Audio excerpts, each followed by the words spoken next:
I love to find reading quotes. Reading quotes are the easiest kind of quotes to find if you've ever looked for them. But reading gives us some place to go and we have to stay where we are. Boy, wasn't that true on Monday. We all were pretty much stuck unless you wanted to shovel or snowplow or something your way out. And I know I curled up with a book and I actually like to hold a book still. I have my e-reader, etc., but I do like to hold a book. So no matter how you read, it is a good place to get you where you want to go. I'm going to introduce Matt. Matt's going to do the main portion of tonight's meeting. Matt actually sits right next to me when we're in the office. He's an integration specialist and a wonderful friend. Gotten to know him pretty well. We share our Wordle scores. Oops, I probably gave that away. We share our Wordle scores every day. You're not going to see his slides that you can get to right now. However, after we're done, I will put them in the live binder. We're also recording this and that'll be in the live binder. We wanted to make this, I don't want to say a secret, but we wanted you to have your full attention on what he's going to share. And what he'll tell you all about it, but he's going to share, he's done a great job of researching and finding some places and resources and things to go to on the web for all grade levels. So I want to introduce Matt, and Matt, I'll quit sharing and you can take it away. All right. Thank you, Diane. So while she's doing that, just want to reflect that back to Diane is great. I came to the ESC last year and we very quickly became fast friends.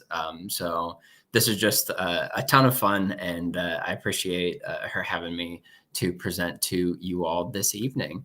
So in the discussion part of the chat, you should see a link to get to these slides. So I'm going to go ahead and start that presentation. Just know that you can visit these slides with me. So that way, as I'm talking about something, if you would like to go along with me and click around, you are more than welcome to do so as we navigate. All right. So over the course of the next 45 minutes or so, I'm hoping to knock out these 3 outcomes. So first, learn a little bit about how the high yield instructional strategies can transform your classroom. Second, I hope that you can take away some design principles and think carefully about how your classroom work looks to your students or how your students can develop that in their own work. And then lastly, I really like using the word remix when I'm talking about integration, mostly because I know that you're already doing incredible things. You don't need to completely revamp your entire classroom. The things that I'm going to share with you are little resources that you can just kind of sprinkle in to the already amazing things that you're doing, just to kind of breathe new life into your classroom. So with those 3 things in mind, again, thank you to Diane for the intro. And here's a little bit more about me. So I'm connected to a bunch of different teacher groups, a bunch of different trainer groups. And this basically opens me up to people who are across the country, across the world, that have amazing things to share. So what I've tried to do for this evening is come up with 4 different sections. Almost all of them are tied to ELA. However, there are a few different things that I wanted to just kind of broaden a little bit, just to give you some different perspectives on other things that might not be ELA specific, but are things that I think can either enhance your students' learning or just some of the processes that you're doing in your classroom. So first, we're going to talk about some real life winners. One of the big takeaways I hope that you get from me is, while I may be a technology specialist, I very much value what happens in the real world way more than what happens in the digital space. So we're going to talk about that a little bit.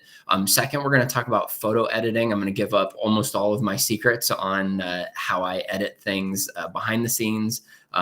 It's one of my favorite things when people, see some of my pictures or see the way that things look and they go, well, how did you do that? I'm going to show you some of those secrets here tonight. Third, we're going to talk a little bit about design. My wife is a graphic designer. She's in the other room. This is I might as well be saying dirty words the entire time because I'm going to show you about Canva. It's kind of a sneaky way to make things look really, really wonderful for your classroom or for your students to make their work look wonderful. And then lastly, we're going to go around the horn a little bit and talk about some of the best things that I have for you from around the web. So with that in mind, let's dive into our first topic.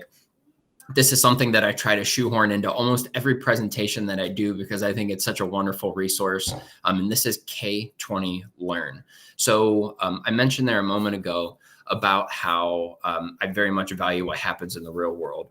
I think now more than ever, as our students are making their way back into the classroom after being remote, as they're trying to have conversations with other students, especially for like our middle school, high school students who are about to go into the real world, so to speak. We need to help them kind of relearn how to interact in the real world. And so by visiting K20 Learn, you have the ability to see all kinds of different instructional strategies that will bring your already amazing things into the real world with some new learning strategies that you may or may not have ever seen. So just wanted to kind of give you a real quick rundown here on this slide.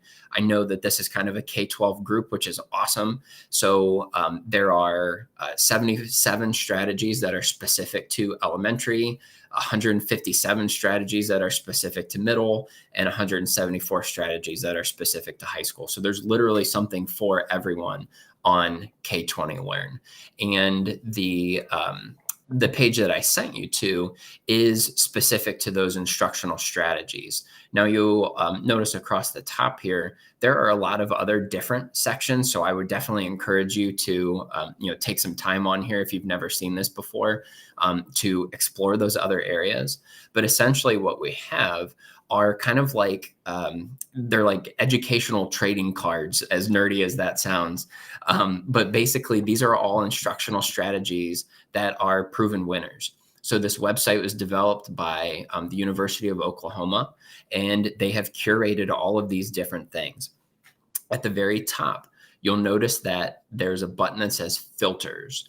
What you can do is you can put in specific group sizes and your placements within the lessons, how much time you have, and your grade level, and it will start to filter those items down.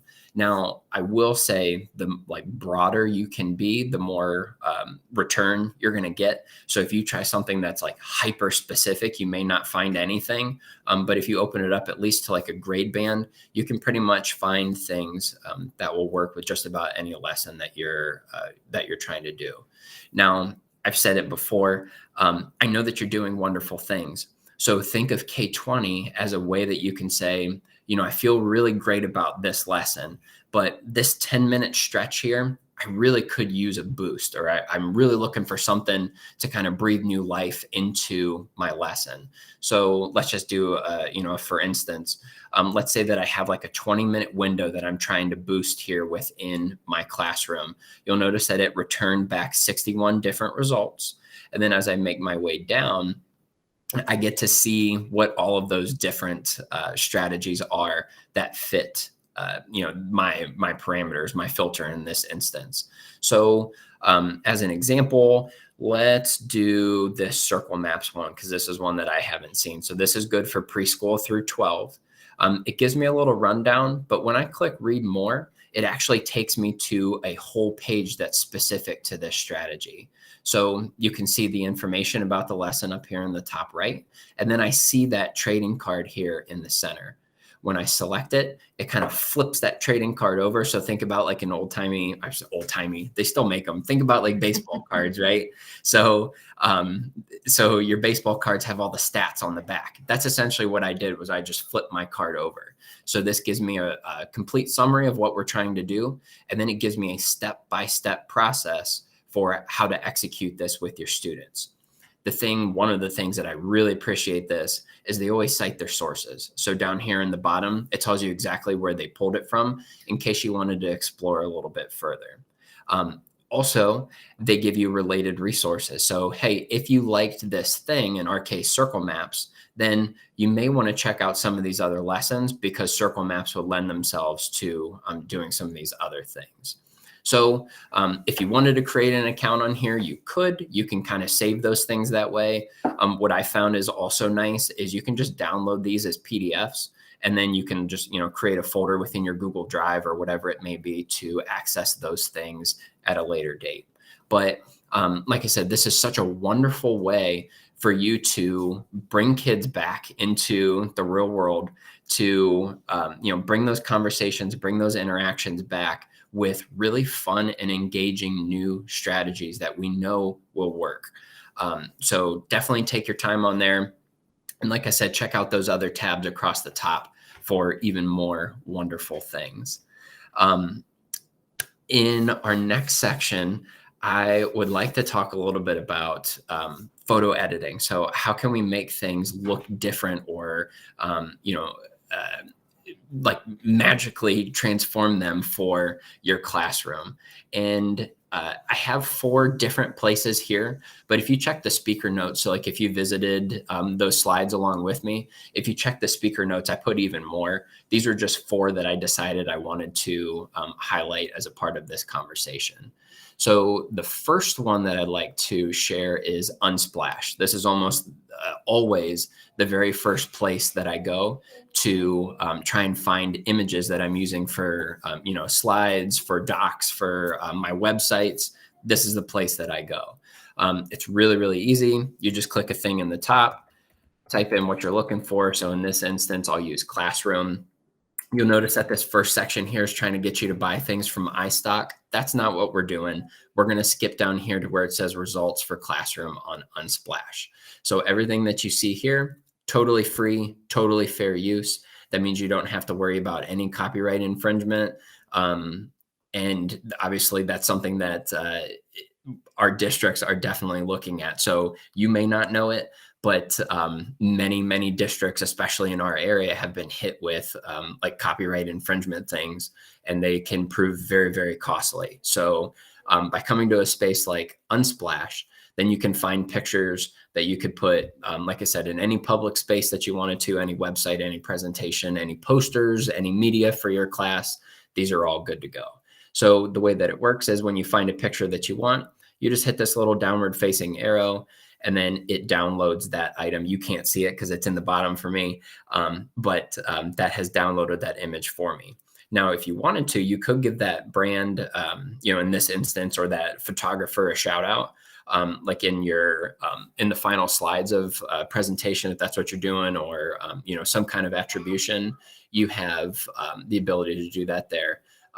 But like I said, these are all free and fair use to you using Unsplash.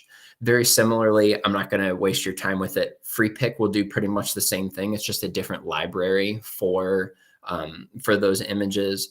And then lastly, this Stock.io or Stock.io, depending on how you want to pronounce it, will do pretty much the same thing. But what I like about this one is it also offers fonts and videos if you're trying to do some of those kinds of things with your students too. So there's a lot to like here with Stock.io, especially as you're looking at like different collections and whatnot too. They've curated that in a really fun and interesting way. This next one here, Canva, I'm not going to click on that because we're going to spend a whole section talking about Canva, but just know that they also have a free library of thousands and thousands of images and videos and all kinds of other things that are free and fair use for you. So really nice to know that there are places that you can go to grab things to use in your classroom without having to worry about it.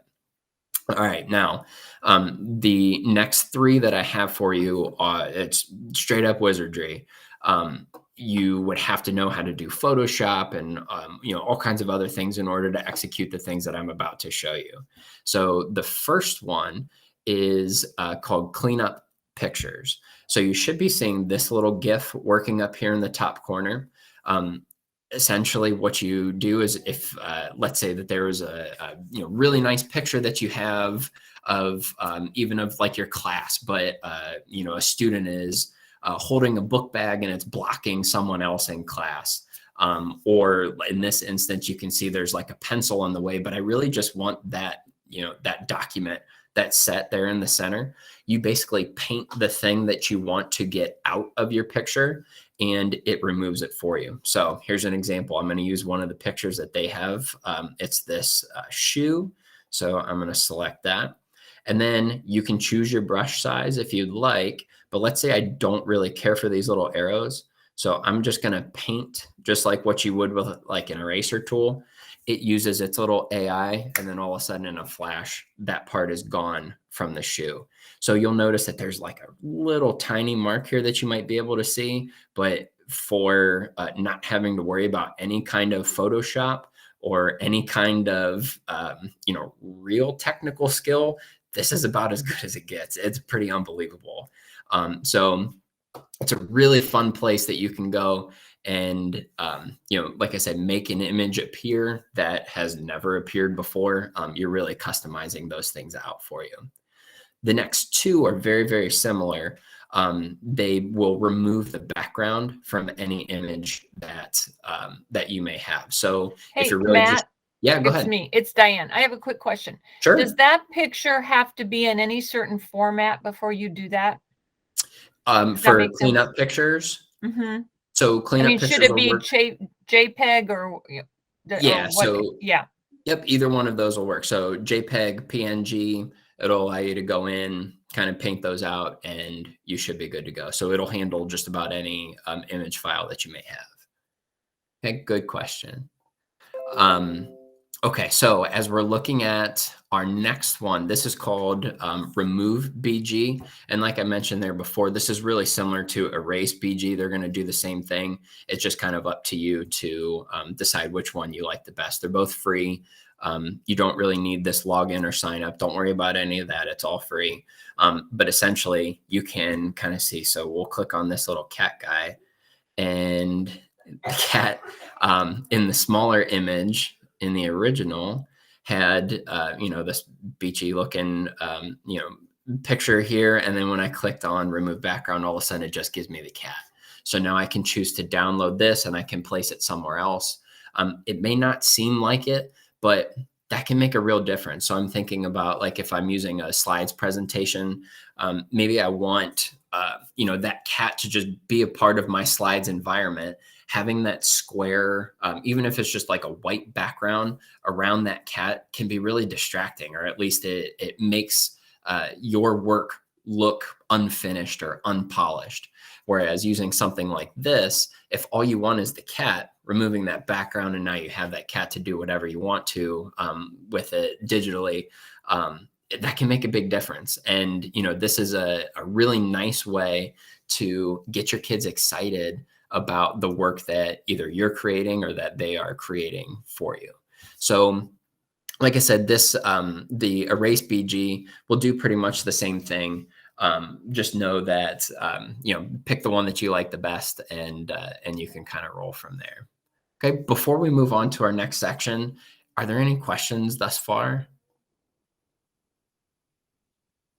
You say, if so, please feel free to shout them out. And then Diane, I'm going to rely on you. If somebody, if you'd like to put it in the chat, please, by all means, feel free to do that. And then Diane, just give me a heads up if something's in there that I missed. That would be really swell too. Matt, right. I think I know. I have another question. I think I know the answer. Please. Because this is already free. If you're modifying any of these pictures, that's not a legal thing, right? Because they're already free, correct? Right. So the only thing you'll want to worry about is, like, let's say I have a picture of Mickey Mouse, right? And I want to, he's wearing a New York Yankees t-shirt and I want to put him in a Cleveland Indians t-shirt. At the end of the day, that part doesn't, or I should say Guardians, a Cleveland Guardians t-shirt, that doesn't matter because it's still Mickey Mouse and Mickey Mouse is still copywritten. So if you want to do those kinds of things, grab up one of those free or fair use images like what I was talking about on this previous slide. And then, using any of those, you can modify them. You can do whatever you want to, on any of these products, and you won't have to worry about copyright or any of that other stuff. Okay. Okay. Very good questions. All right. So we've been talking a little bit about design. Actually, I'm going to check this here. Heather says for Unsplash and some of the other image search tools, are they kid safe or friendly, or are they more just for teacher use? Great question. I have noticed that on Unsplash, most of them, I would say of 99 of your searches are going to be totally fine. They are pretty, I don't want to say progressive isn't the word, but they're open to people putting like their own images up there. So you're not going to see any nudity. You're not going to see any like blood or guts or murder or any of that kind of stuff. But they are pretty progressive, meaning there's a lot of like pictures of social justice, basically people are allowed to put their own messages out there. So I can't guarantee that they're not going to see anything, certain words or whatnot, but I feel like they do a really good job of making sure that it's on the up and up. So you may see, like I said, some protest pictures, those kinds of things, but never have I come across, anything visually that you wouldn't want your kids to see. And if that's something that you're not nervous about, but if that's something you want to keep in mind, then you may want to offer up some search terms. So do the search ahead of time. Say, hey kids, we're looking for sports. So you may want to search the word sports, search the word basketball, search the word baseball, or, whatever that may be, knowing that that's going to return some really good things for you. So yeah, I guess without being able to hold their hand through the whole thing, like I said, just offer up a few suggestions to them if that's something that that you're unsure of. But that's a wonderful question. All right, so now that we've talked a little bit about those images, what else can we do with them when we're thinking about design? Just by like a real quick show of hands from who I can see here in the room and who have their cameras on, have any of you ever used Canva previously? Okay, so a few yeses with the hands up, a few head nods no. If you don't do anything else after this presentation, click the link that says free for teachers. Canva is an unbelievable tool, not just for making images. That's not what it's about. There are so many unbelievable educator tools that are ready and waiting for you just by clicking that link and starting up a new account. So on that intro slide for myself, I mentioned that I'm a Google trainer, and I used to be like a really hard shill for Google, meaning like, if it was a Google product, it had to be the best, it's better than anything else that was out there. I had all kinds of workarounds to make things like in Google Drawing, and I was pretty happy with it until I learned of Canva. And now it's like, that's all I want to do is spend time in Canva making pictures and, presentations and videos and all of these other wonderful materials for students, for classes, for even bigger things. Like we have a promotion going on right now. You may have seen billboards in your area trying to start some hiring within our local school district. So those were all done within Canva. So never have I ever done a billboard up until about a month ago, but Canva helped to make it happen. So like I said, visit that link there. It's free for educators. I'm going to jump to it here in just a second also, so that we can kind of explore Canva a little bit together. But I do want to mention that educator account gets you all of the premium features. So that is something that's pretty unique. Usually on some of the things even that I'm going to show you later, a basic account just gets you, bare bones, and here you can use the thing, whereas Canva opens everything up for you. So registering for that account is huge. Also know that this integrates with pretty much anything that's happening within your district. So it's going to sync with Google Classroom. It syncs with Microsoft, with PowerPoint, with Clever, if you're a Clever district, with Remind and all kinds of other classroom integrations. There are tons and tons. And then the most important part, there are templates for just about everything. So I know that your time is precious. I know that you don't necessarily have time to, create something from scratch. That's not how I use Canva. I almost always start from one of those templates, and then I work to customize that for whatever the project might be that I'm currently working on. So this is Canva. If you were to go to canva.com, this is where it'll take you. Before you start your work, make sure that you're logged in. So that's up here in the top right-hand corner. That's going to save all of your work. You're able to organize your information in folders. You can go and share things with other people, collaborate on them together. Diane and I have done that several times. It's really, really nice, really, really easy. You can even enroll your students in classes. I mentioned that it integrates with Classroom. If you wanted to have your own classes here within Canva, you can do that as well. There are template galleries up top here, but you can even just search here too. So it says search your content or Canva. So you can type in anything you want and it's going to give you suggestions. Meaning if you wanted to type in something like presentations, you can do that. If you wanted to type out the word baseball, it will give you literally everything that it has that deals with baseball. So just as an example, I'll type in basketball because I've had that on the brain lately. And it gives me all kinds of different templates for, flyers, for tickets, for logos, for podcast icons, for all kinds of crazy things that you can customize. Now, I understand that basketball isn't necessarily the topic that's happening within your classroom. So what I've tried to do for you on the next slide of our presentation is give you a breakdown of things that I think might be helpful for you at different levels. So as the classroom teacher, there are hundreds of infographics that are waiting for you to customize. You can even do things like your classroom decor. So like the decorations around your room, there are templates for all of those. You even get header images for like all of your Google Forms, for your Google Classroom, for websites, for docs, things that you want to put up there, they have it. Certificates, lesson plans, newsletters home, they're all there and waiting for you.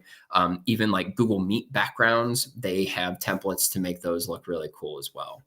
I'm not going to go through and read all of these at every different level. Know that these would pretty much work at any of the levels, but these are things, like I said, as an elementary teacher, I think elementary teachers would really like these. I think middle school teachers would really like these, and then high school would really like these.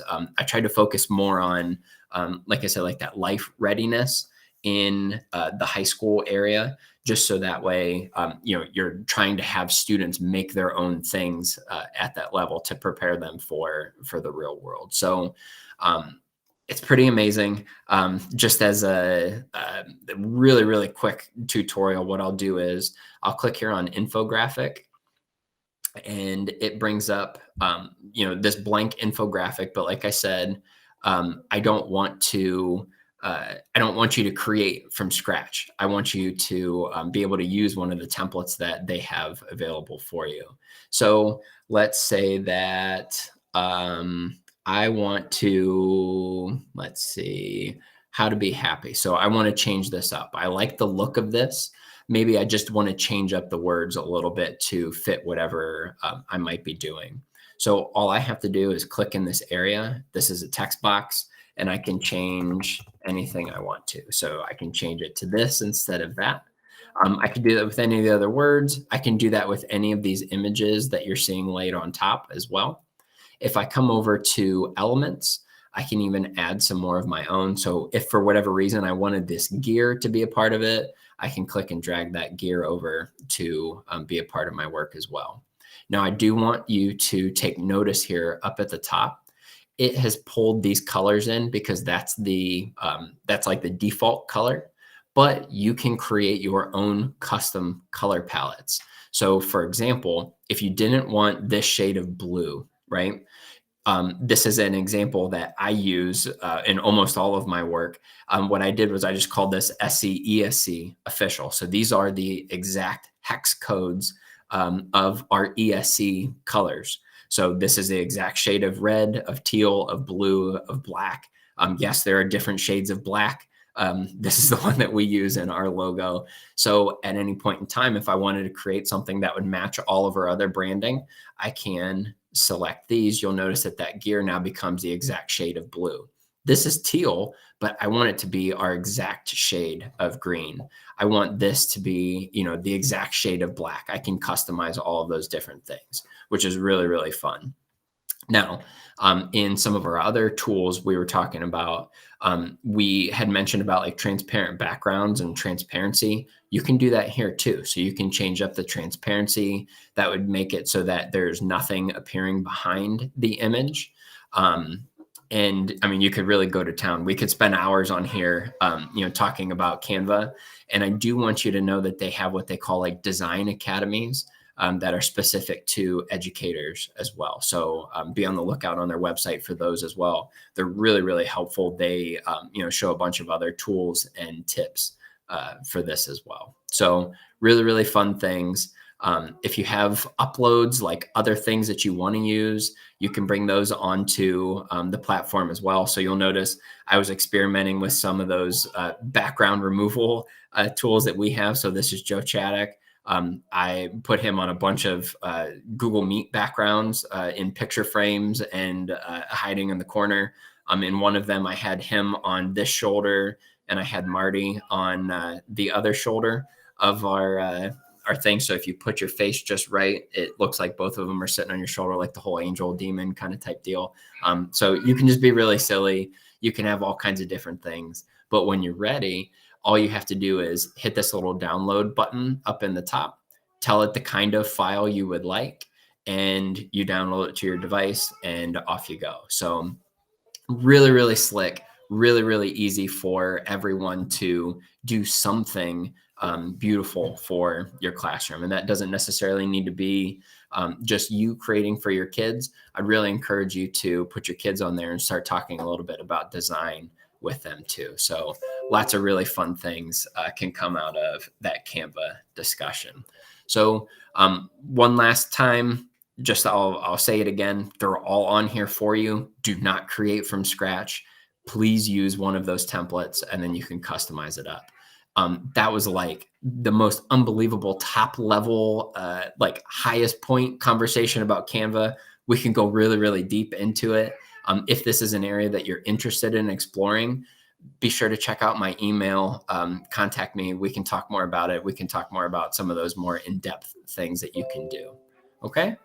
Matt, do you have a question there? Michelle Yeah. says she has a Canva account that she uses for newsletters, but didn't know about the teacher account. How can she switch it? So if you put in the, if you visit that link on this tab here that says free for educators, you should be able to sign up and it will transfer that over for you. Basically giving you those new rights and responsibilities. So it should be able to do that for you, Michelle. If not, let me know and I can dig into that a little bit further for you. Okay. I just made myself an account today for the first time because I was trying to make a flyer for our scholarship fund and I wasn't very good yet, but I did make a teacher account and that part was easy. And if you have older kids, it looks like it connects straight to Google Classroom. Like you can just make a class with them that way. For my kids, it looked like I had to get a parent permission for them to interact with Canva first. Yeah, so you'll definitely want to follow whatever your district's policy might be in terms of like having students on different things, different platforms. That can be a conversation that you have with like your district tech team too. You can integrate that, like I said, within different platforms that you might have like Clever or whatnot too. So that way it's just a single sign-on for your students. But I would definitely work with your tech team in order to get your kids' accounts and all that kind of stuff. I don't know that I would rely on, especially our younger learners, to create their own accounts and put their passwords in and all that kind of stuff. Work with your tech team to kind of standardize that at least a little bit for you. Okay. I just wanted to mention, I used Canva before I had Matt sitting next to me and I can say, hey, Matt, when I'm doing stuff. And it really, I don't know that it's intuitive, but it wasn't that difficult. And I created some pretty decent looking things. Of course, now with Hey Matt behind me, it looks a whole lot better. Kristen Woods, remember with the one book, when we had Kwame Alexander did the one book series and they were awesome. She was just learning Canva. And so that was like what, I think 2018, but she had her kids create some phenomenal things as Matt was showing you basketball, remember Kwame's books were about different sports. So they would take one of the books and they would use Canva and create posters and flyers and all sorts of things like that. So because there's so much offered there, you can really tie it into a lot of the different, that's perfect, Matt, with the tool breakdown. They could do a poster or a presentation or something.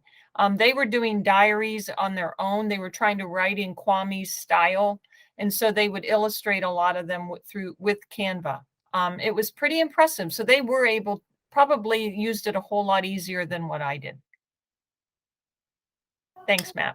Sure. Yeah. What's really nice is you can always undo. So, I mean, I like clicking around and making a mess and then, learning that way. So that's definitely something that I would encourage you to do. Like, it's okay. You have the undo button. You can always, take something back if you don't like it. But it was definitely something that is not necessarily a learning process, but there's so much to it that, sure, it's easy to make something, and you put it out there and ta-da, it's done. And there are a lot of instances where you can do, even more with it as you learn those new kind of tips and tricks with Canva. So really, really cool resource. Like I said, this is by no means like, the end all be all of design. This isn't InDesign. This isn't, some of those kinds of like official, like, private company programs. This is not what the design world is using. This is definitely a tool for people like you and I who are not, trained in digital arts and graphic design. It's just a really nice shortcut that, takes the guesswork out of it. So really, really fun tool. All right. So in our last section, I just have some quick hit things from around the web that I think might be helpful for you. This is kind of just a snapshot of things that I either frequently use or that have been making their way around my nerd communities that I thought you might be interested in. So here are some of those interesting things. I'm sure you're all very, very familiar with InfoOhio. I'm an iPartner. So again, when I'm talking language arts, I usually try to throw this in at least a little bit. Similar to what we were talking about with Canva, I wanted to highlight some of the tools that are on there for you that you may or may not know about. Those include that whole curriculum library. They're really pushing this open space resource area now too. So basically like you're setting up communities of, like-minded users. So if you are searching for a certain resource, you can find a community that is, talking about that kind of content or that is sharing that kind of information out there. There's a whole bunch of digital video collections on there too. And obviously there are a bunch of different learning pathways as well. So any one of those links will take you to those specific sections. For your students specifically, some things that I've had really great success with, the Go, Ask, Achieve format for kind of research and for projects is really nice. As your students are looking at it and they're interacting with it, I think it lays things out really nicely. So it kind of takes the fright away from research projects. So like I said, you can click on any one of these and then it will start to help break that down for students and give them some places that they can go to make their way through that whole research process. So that's just one example. Like I said, there are many others that I wanted to include on there for you. So much so that I just grabbed their flyers and put them on here. So depending on what your grade band might be, there is a flyer for you. So if you click on any one of these links, it will jump out to a PDF that includes all of that information for you. So definitely check out. There are tons of new things that are happening on InfoOhio. It's definitely, if you haven't been there in a while, take some time to kind of investigate through there. A newer resource for me is ReadingVine. Basically, ReadingVine has a bunch of just wonderful texts that are grade level, subject based, that are available for your students for reading practice. So this is another free tool for you that just kind of opens the floodgates of just really wonderful reading passages, things that you can bring into your classroom for your students. Now, there is a teacher section here as well. And mostly all this does is kind of breaks down what you have access to. And then they make mention again that it's entirely free. So you don't have to worry about, going to a curriculum director or going to a building principal to try and get, the usernames and the passwords and all that kind of stuff. It's all free. So all I did was I clicked on passages up here, but if you go to reading sets, there obviously are, there's a set for all kinds of different content areas that you may be able to hit on interest levels with your students. Like I'm looking at horses, or you may be able to do, whole content areas like the Civil War. So that might be a good tie-in with, some of your nonfiction type lessons as well. So from here, you can, open this up and it'll show you all the different reading passages that are included there as a part of that set. You can easily pull those in and use them with your students and have them interacting with some really wonderful reading materials. This, like I said, is just another tool in your tool belt of wonderful places to go to try and find content for your students. All right, other areas. These are Google specific. So these ones have been making their way around my trainer communities. The first of which is the applied digital skills set that Google has put out. So what I've taken you to, these are like different collections. And then if you scroll down, you'll see the 173 lessons that are available as a part of this as well. Essentially, why I like the applied digital skills is it pulls everything together. So you're not going to see a lesson on here that is strictly language arts or strictly social studies. It's not strictly online or in the real world. It is very practical, real life projects. So as an example, I'll click on this one here. It says interview a book character, should take 40 to 90 minutes. This has everything that you'll need to execute this lesson. So think of it almost like that K20 Learn that we were talking about a little bit ago. This is a similar version of that, except this is a full-blown lesson. This is ready to go. It's fully baked. You go through and teach everything here with your students, including all of the teacher materials. So they give you the lesson plan, they give you the sample rubric, and you make it happen with your students. So this is a really nice way. This applied digital skills, like I said, is a really nice way to have students see the whole picture of, of how all of our different content areas are connected. So definitely take some time if you've never been on here. Check out those collections. They're usually pretty timely. Like you'll notice that there's one that is about celebrating Martin Luther King Jr. Day. They will put out new collections as different things are happening throughout the world or different holidays. So that's really cool.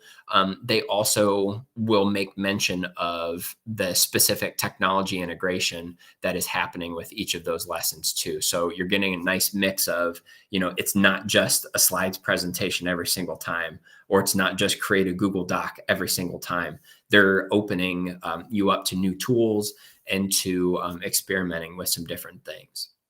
Speaking of experimenting, I have this next one here is called the Nonsense Library. So this one is mostly just because I'm a word nerd.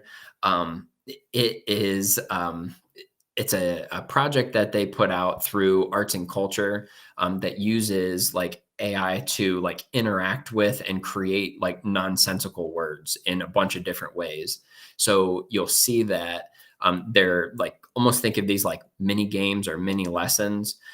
It allows you to manipulate words in a bunch of different ways that show connections to other words, or like why words would sound the same or, respelled in different ways. So it's a really interesting look at words, at how we learn and develop those words. And it's just kind of, like I said, a fun little laboratory to kind of mess around, especially with your gifted learners. And then the last one I have here is actually a Chrome extension. So this is something else that you'll want to work with your tech team to put out. This is something that you would want to have as a whitelisted item for your domain, for your students, for your teachers to use. But essentially, WordTune allows you to access like pluses to the sentence or sentences that you're working with. So instead of saying the same thing over and over again, I'm thinking of some of our younger learners who are like, the playground was great. I think it was great that we got to go down the slide. My mom is great. My dad, thinking of those other words, those synonyms that we can use or different ways that we can structure our words. This isn't necessarily something that you would want to use all the time, but is something that you can, offer up to students and say, hey, there might be a better way to say that. Let's try, a WordTune and see what pops up, or at least kind of enhance that critical thinking aspect of it, getting your students to think of their words or their phrasing in a more concise way that they can share those different things. So really, really fun tool. Like I said, just allows you to use some of that AI in a different way. Okay. This next one I actually just saw today and was something that I wanted to throw in here and include for you. So I really loved using Story Dice when I taught language arts. Just a really fun way to create a bunch of random things and have the kids try to make those connections. So Dave Burse is who put this together. Basically, there is a set of 5 and a set of 9 story dice. And when you select roll again, it gives you a different set. So the idea would be, we want to do a writing prompt, and I need you to connect 4 of these different things as a part of your story, or all 5 of these things. Or like I said, in this instance, there are 9 dice. So write a story or, communicate an idea that involves these 9 things. And so every time you roll again, you'll get a different sequence of these little tiles of those die. And like I said, just a fun way to bring new things into your classroom stories, or to kind of get kids off of that, like, oh, I can't think of anything to write about, stance that they might be having. So just a fun little place. Like I said, that was the last minute addition for today's presentation. All right, lastly, I have 2 more slides here of things to share with you. I'm not going to click on everything on this slide. I'd like for you to be able to explore this, at your own leisure. But there's some really cool like resource banks here. So I'm thinking of the literacy shed down here in the bottom corner. This is basically like a video collection of things that you can access, not only just to kind of demonstrate some things in your classroom, but like we were talking about there a moment ago with different writing prompts or whatnot. It allows your kids to see those things in action that you may be trying to communicate to them. Another really good database, this Teaching Books, kind of helps kids get insight into authors and illustrators. There's a really, really deep database there as well. I am going to click on this Kialo just to show you that one here, and I'll share that tab.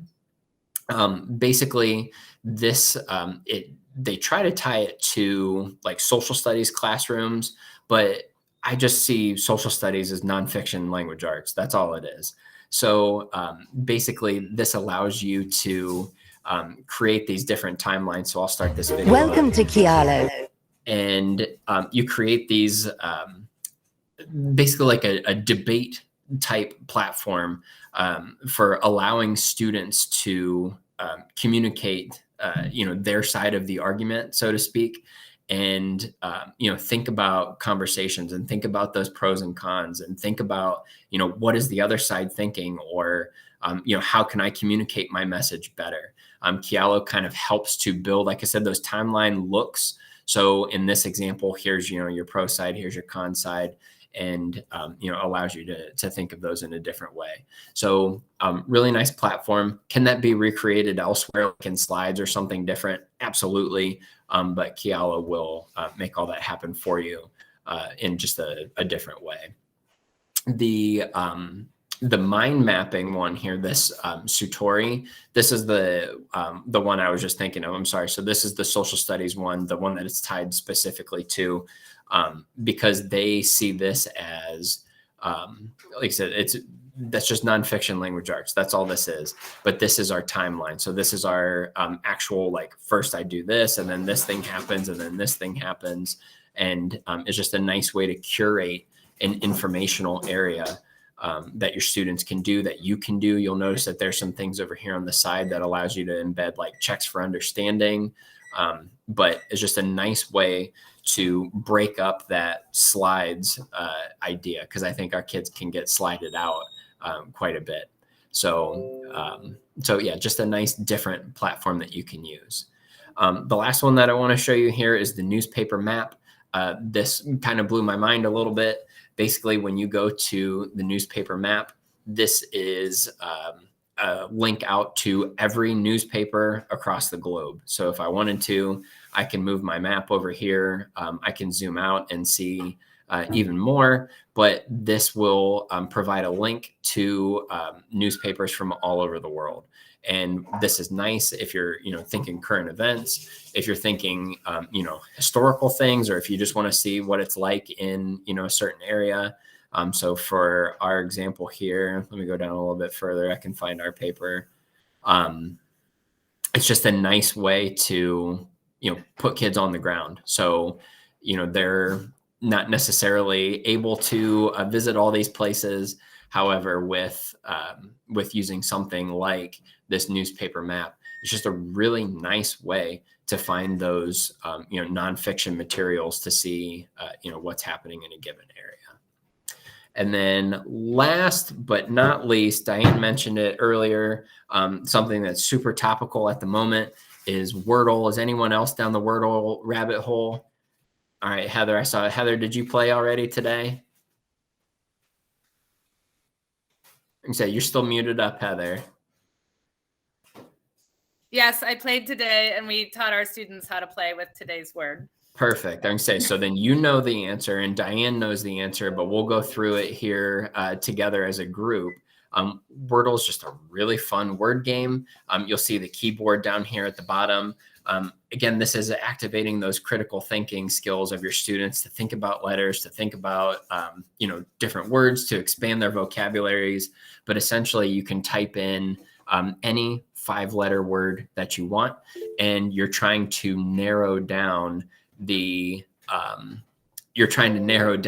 exactly what like the word of the day is, basically. So I will type in one of the words that I almost always start with, and that's cable. You'll notice that this one here turned green. That means it is in the correct position. Hey, Matt, yeah, you don't have your live screen on. That one I do. There Thank you, Diane. So this one here is green. And if something were yellow, then that would basically tell me that that letter is a part of this word. It's just not in the correct place. So you'll have to find it somewhere different. So we know the B is in the correct place, but we can go pretty much anywhere else you want. So I'm open to anybody throw out a 5-letter word. Let's try and tackle this one together here as something fun to end my section. And no help, Diane, no help, Heather.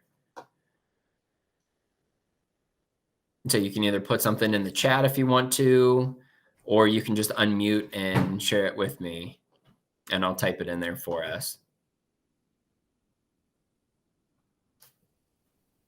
Don't everybody jump at once. This is terrifying.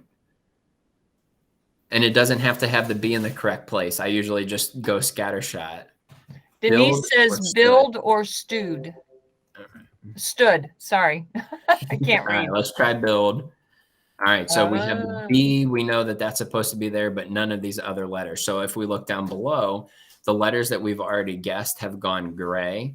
So we know that it has to be some of these other letters that are, still kind of that light gray or that white almost on our keyboard. So it's trying to help us knock it out. So Denise says stood and Samantha says lobby. All right, so I'm going to try lobby. Let's see what we get here. All right, so we have an O and a B, We know that the L is not a part of it. We know that the B is over here in its right place. There's not a double B and there's no Y. Any other guesses? We only get 3 more.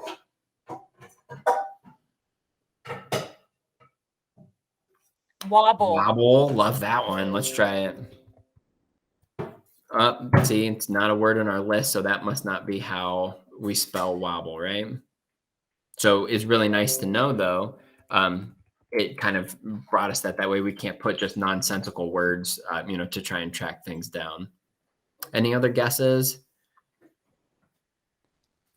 Bow, B-O-U-G-H. Okay, let's see. All right, so we still only have that O and that B.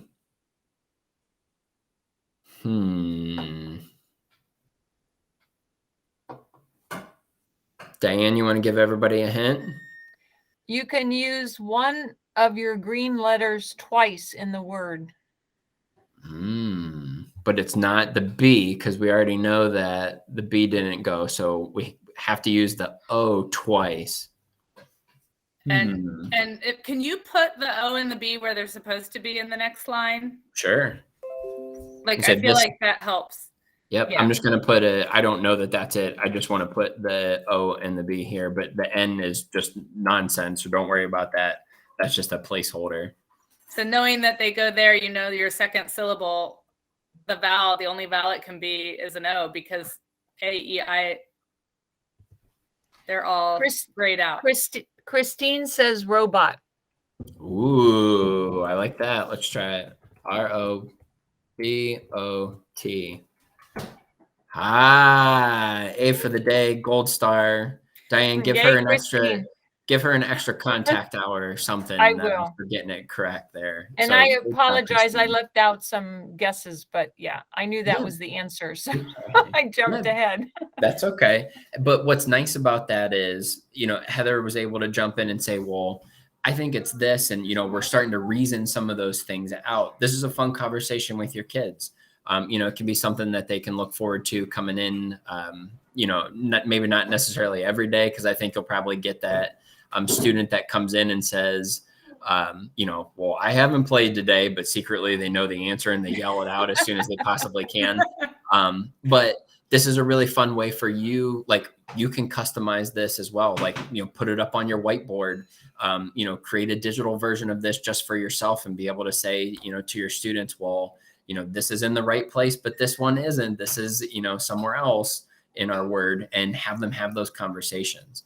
So depending on how old the students may be that you're working with, you can obviously customize it to fit their needs. But if you want to play along with the rest of the world who seems to be having a moment with Wordle, like I said, I think the Tiger King era of our pandemic has passed. The whole bread baking era is also passed. Now I think we've all transitioned into Wordle. So who knows what it'll be next, but like I said, just something fun for you and your students to work with. As I look to wrap up, I would be happy to answer any questions that you may have. I did notice one up top about the newspaper map. Right. The question was, can you search in different ways? So as you pull it up, I basically took you to the United States. So it's using these coordinates up top. But if you use they call it a hamburger button, when you click on the hamburger button, you can search for places, but not necessarily content. So Matt, we're not seeing your picture. All right. Again. That's the second time I did that, Diane. My That's apologies. all right. I do it all the time, so it's okay. Thank you for saying something. So when you click the hamburger button up in the top left corner, you can search for specific places, but not necessarily for specific content. So you'll have to do a little bit of pre-work with your kids, or give them the word to search, or tell them that you're looking for, a place in a certain area in order for them to kind of interact with it in the way that you may want. Do you know, does it show the newspaper for the day? It takes you to their website. So whatever is being posted for that day, yes. So it would be live in that moment. And from there, then you could go back into, some kind of an archive or whatnot on their own website. But but it would not have like that historical, or let me rephrase, by default, it does not have the historical breakdown. You would have to research that on their website. I think it'd be cool to compare, you know, like current events, like take a topic that's our headline today in the repository of the Beacon and then see what it's like in Vermont or something. I don't know. I think you could use that a lot. I like that. Yep. Of course, my husband's a newspaper editor, so I'm going to have to share this with him because he would really like it. Say, are there any other questions or things that you saw today that, you know, particularly stood out, or things that you think you might want to execute in your classrooms? So I tried to give you a little bit of a lot of different things. I know it's one of those things that I think I would have to go back and look at all the things and then fit with what I needed. I know at one point I'm thinking, oh, I know, I love the roll the dice thing with stories. And I'm thinking, oh, we could make it like an extension thing where they had to do like a tic-tac-toe board and they had to pick one of the lines to do or something like that. Could make it a little bit simpler, but kids love that kind of stuff. I used to have them pick out things from a paper bag. Doing electronic dice are a whole lot easier. I can say, I hope you don't feel like this is overwhelming. I do my slides in this fashion so that you can always go back. You know, there by no means could we have talked about any of these things with justice in the short amount of time that we have taken. However, like I said, hopefully you saw something or a few somethings that you'll definitely want to revisit as a part of this process. So like I said, as you're exploring those different things, you see my contact information here, whether that's tomorrow, whether that's, you know, 5 minutes from now, whether that's 5 months from now. If you have a question about something, please, by all means, feel free to reach out. I'm more than happy to help you. And we are recording this, so that'll be in the live binder. So if you go to a site and you say, where do I find this? Or how do I use Canva or something like that? If you think he said it, you can go back and it'll be in the recording. So you can look at that later as well. So I want to thank you, Matt. You're getting lots of thank yous in the chat. So I noticed that. Thank you, everybody. I appreciate being here. All right. Thank you again. Bye, Evie. Yep.